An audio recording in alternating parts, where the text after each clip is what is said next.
¿Por qué he seguido usando LBLA si ya se publicó la NBLA? Sin duda, la Nueva Biblia de las Américas es una bendición de Dios a su pueblo de habla hispana en Hispanoamérica o Latinoamérica. Es tremendamente alentador, al menos para mí, de que muchas iglesias estén usándola para la lectura pública y la predicación. Sin duda tiene mejores bases textuales que la popular Reina Valera 1960, es muchas veces más entendible y con un español más cercano a nosotros. Incluso en su español del continente americano es el contemporáneo a nosotros. Ya no se usa el vosotros, ni el oísteis, habéis visto, etc.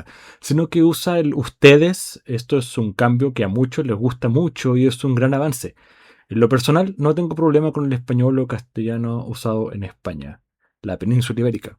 De hecho, me gusta mucho más, pero ese son temas de opiniones, gustos, preferencias.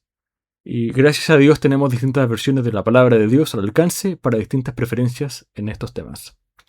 La NBLA es una traducción de equivalencia formal y las miles de notas y referencias que comparte con la LBLA son de mucha ayuda. La NBLA está ganando popularidad en las distintas y variadas copias impresas de un estilo y otro.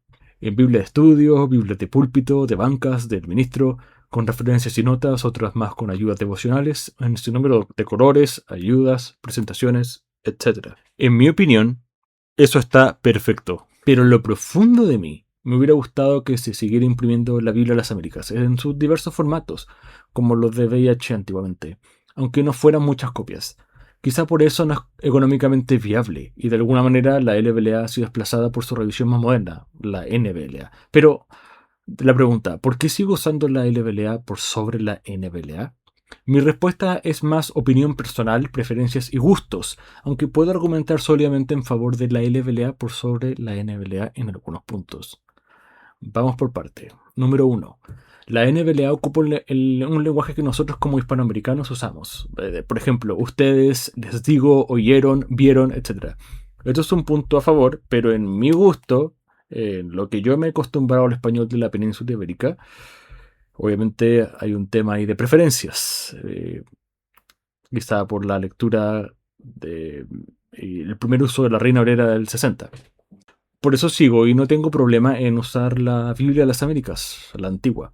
Tampoco es un impedimento para de vez en cuando leer la NBLA. Por eso abarco este punto en un primer lugar, que es de menor importancia. El ejemplo claro, o un ejemplo que se puede ver es Filipenses 4:4. Regocijaos en el Señor siempre, dice la NBLA. Otra vez lo diré, regocijaos. Y la NBLA dice regocíjense en el Señor siempre. Otra vez lo diré, regocíjense. 2. La NBLA elimina muchas conjunciones copulativas en el Antiguo Testamento y en el Nuevo Testamento. Las conjunciones y. Si lees Génesis capítulo 1, te darás cuenta que la NBLA omite muchas veces la conjunción y al principio o al medio de las oraciones. Los antiguos no usaban puntos de separación y muchas veces los conectores usados eran las conjunciones mismas. En nuestro idioma moderno son redundantes. Ahora, es cierto que es parte del texto inspirado, uno ahí podría argumentarlo a favor de su inclusión, pero es redundante en el español moderno, en nuestro caso. Esto corresponde a la diferente filosofía de traducción. La LBLA es más consistente en la traducción literal, aunque no estoy seguro de que en cada aspecto lo traduzca tal como está en el hebreo, arameo o griego. De hecho, en el Nuevo Testamento las frases como ¿y sucedió qué? Son reemplazadas y las frases literales son puestas en una nota al margen. Me gusta eso. Me gusta esa transparencia. Este no es un punto tan decisivo para mí, aunque me gusta que una traducción de equivalencia formal como lo es la LBLA lo siga manteniendo, al menos dejándolo visible en una nota. Por ejemplo, LBLA Génesis 1:2 y la tierra estaba sin orden y vacía. En la NBLA, la tierra estaba sin orden y vacía. El versículo 4 del capítulo 1. Y vio Dios que la luz era buena. NBLA, Dios vio que la luz era buena. Punto número 3. Seguido de lo anterior, muchas oraciones largas son cortadas y separadas para hacer más fácil el entendimiento del lector. Esta es una ayuda necesaria. Sin embargo, de nuevo, no digo que la LBLA lo haga siempre como está en el texto original, pero es más literal en ese sentido. Por ejemplo, Efesios 2, del 19 al 22. Voy a leer parte nomás. Dice, y sois de la familia de Dios, edificados sobre el fundamento de los apóstoles y profetas. La NBLA, y son de la familia de Dios, punto. están edificados sobre el fundamento de los apóstoles. O por ejemplo, entre el versículo 21 y 22 en la LBLA, para ser un templo santo en el Señor, en quien también vosotros sois juntamente. El otro dice, para ser un templo santo en el Señor, punto. En Cristo también ustedes son juntamente edificados. Punto 4. Ahora, como punto importante, aunque no para desechar toda una traducción, es más, no tengo problema en recomendar la NBLA, este punto me parece el más importante. La NBLA omite, por filosofía de traducción, la repetición de la palabra en verdad, la palabra amén, en el griego, usada por Jesús exclusivamente en el Evangelio de Juan. Se usa unas 25 veces. Esta omisión se puede justificar debido a que la doble repetición enfática es foránea al lector contemporáneo. Lo negativo de la decisión es que se pierde el uso enfático que utiliza Jesús para declarar una verdad. En mi opinión, si se quiere dejar la traducción en un lenguaje más contemporáneo, hubiese sido mejor traducir de manera más dinámica la frase como ciertamente les aseguro o les aseguro. Y nunca está de más una nota al pie de página que diga literalmente en verdad, en verdad. Juan 1:51, LBLA, y les dijo en verdad os digo. NBLA también le dijo en verdad les digo. No está el en verdad ahí. La repetición. En los evangelios sinópticos, Mateo, Marcos y Lucas, Jesús siempre usa en verdad, sin la repetición. Se usan varias veces en Mateo, algunas en Marcos y pocas en Lucas. Sin embargo, en el Evangelio de Juan se usan 25 veces. No es un número menor y siempre se refiere a una verdad profunda con solemnidad. Uno podría decir, sí, pero todo lo dicho por el Señor Jesús es importante. Y sería correcto, pero digo, ¿por qué Juan escribe que Jesús decía amén, amén, traducido en verdad, exclusivamente en su Evangelio? Para dar un énfasis en lo dicho por Jesús. Ese énfasis en la NBLA, la Nueva Biblia en las Américas, simplemente se pierde. El lector que haya leído la RBR 1960, que lo traduce como desierto, desierto, se sorprenderá y pensará que se pierde algo. Y tendrá razón, en efecto se pierde algo. Aquí no es lo mismo, por así decirlo, que el omitir la conjunción copulativa y al comienzo de oraciones, como lo vimos en un principio, ¿no? Esto es aborda los principios de traducción en la introducción de la NBLA. En mi opinión, la doble repetición enfática es hecho con propósito y debería verse reflejado en la traducción. Si un lector de la NBLA, que no usa ninguna otra traducción o Biblia de estudio, llega a Juan, no tendrá cómo saber que Juan es el único que utiliza la repetición de en verdad, en verdad. Simplemente se pierde. Obviamente el lector estudioso se dará cuenta y sabrá de antemano, lo investigará, pero la pregunta es, ¿qué se favorece más en una traducción? ¿Lo que dice el texto o lo que entendería el lector contemporáneo? Esta decisión realmente no me gustó. No por ello le disminuiría importancia a la NBLA, de hecho la recomendaría y la recomiendo, pero para mi uso es un tema. Y puede que sea porque tengo la tendencia a ser detallista, no lo sé. Y bueno, además, la NBLA conserva las repeticiones de palabras en varios versículos y dejaré los ejemplos a continuación. Acá este es el blogspot que tengo, el Solus Christus 1689. Está la entrada ahí por si la quieren ver. Pero voy a decir unos pocos ejemplos porque son en total unos 22 versículos. Hay más, pero es lo que en el momento escribí. Génesis 22:11, pero el ángel del Señor lo llamó desde el cielo y dijo, Abraham, Abraham. Y él respondió, aquí estoy. 1 Samuel 3:10, entonces vino el Señor y se detuvo y llamó como en las otras ocasiones, Samuel, Samuel. Y Samuel respondió, habla, que tu siervo escucha. Isaías 52:1, despierta, despierta, vístete de tu poder, oh Sión.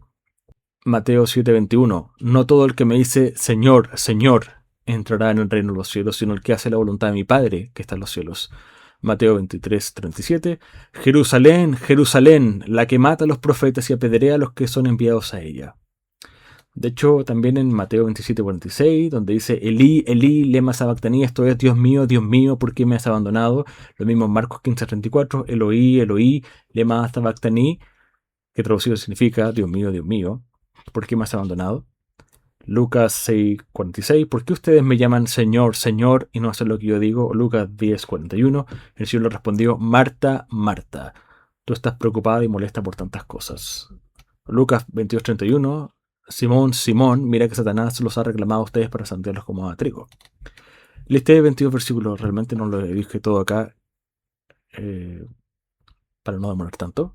pero el punto es evidente. Si al menos en 22 versículos traducen las repeticiones de palabras literalmente, incluso de las palabras de Jesús mismo 9 veces, ojo, ¿por qué no se tradujo la repetición en verdad en el Evangelio de Juan las 25 veces que aparece así en este Evangelio? Ahora, me gusta que hayan traducido las repeticiones de palabras en los ejemplos de arriba, obvio. Más me hubiera gustado si hubieran conservado las repeticiones de en verdad en el Evangelio de Juan. Curiosamente he visto este mismo comentario y pregunta, digamos, en el Instagram de la cuenta de la NBLA. En un lugar encontré que no tradujeron la doble repetición de unas palabras, que es Lamentaciones 1:16, donde la NBLA dice, por eso, por estas cosas lloro yo, eh, mis ojos derraman agua. La LBLA dice, mi ojo derraman agua. O derrama agua. No quisiera que esto se tomase como una crítica. Aprecio mucho el valor de este trabajo por parte de los traductores, lectores, editores. Es una inmensa labor. De hecho, algo que me he dado cuenta es que en algunos pasajes de la NBLA es más fidedigna al original que la LBLA en cuanto a literalidad del texto. A eso me refiero. Por ejemplo, en Mateo 4:19 dice, en la NBLA, y les dijo, vengan en pos de mí, y yo los haré pescadores de hombres. Mientras que la LBLA dice, seguidme, aunque seguidme, ¿no? Y yo os haré pescadores de hombres. Aunque la LBLA tiene una nota al margen que dice, literalmente, dice, venid en pos de mí. Algunas palabras son más claras para una audiencia hispanoamericana, latinoamericana. Por ejemplo, la LBLA dice en Efesios 6:15, y calzados los pies con el apresto del Evangelio de la Paz. La NBLA dice, y calzados los pies con la preparación para anunciar el Evangelio de la Paz. Está claro. Otro ejemplo, la LBLA dice en Juan 20:15, Jesús le dijo, mujer, ¿por qué lloras? ¿A quién buscas? Ella, pensando que era el hortelano, le dijo. NBLA dice, mujer, ¿por qué lloras? Le dijo Jesús. ¿A quién buscas? Ella, pensando que era el que cuidaba el huerto. Claramente mucho más claro. Y si llevas tiempo leyendo la LBLA, en muchas partes no te darás ni cuenta de las diferencias porque son muy similares. En la lectura pública, cuando una persona está leyendo en lectura pública la escritura en la iglesia, con la NBLA, y tú tienes una LBLA, los cambios van a ser mínimos. Generalmente van a ser mínimos. De algunas palabras, obviamente de los pronombres, el vosotros, ustedes, etc. Y todo lo que conlleva esos pronombres posesivos, etc. Tienen cambios, claramente, pero debemos tener en cuenta que la NBLA es una traducción derivada de la LBLA. Es su actualización. Los traductores trabajaron con el texto de la LBLA de base. Y como conclusión, sigo prefiriendo la LBLA por un tema más de preferencia y gustos. También por decisiones que la NBLA tomó que no me agradaron del todo, sobre todo por la omisión de la doble repetición, que se vería así en verdad, en el Evangelio de Juan, que ya lo vimos. Sin embargo, la NBLA sigo siendo una traducción excelente y de equivalencia formal, mis favoritas. O sea, mi forma favorita realmente. Gracias a Dios por sus bendiciones. Bueno, Dios te bendiga. Espero que te haya servido este pequeño, entre comillas, podcast.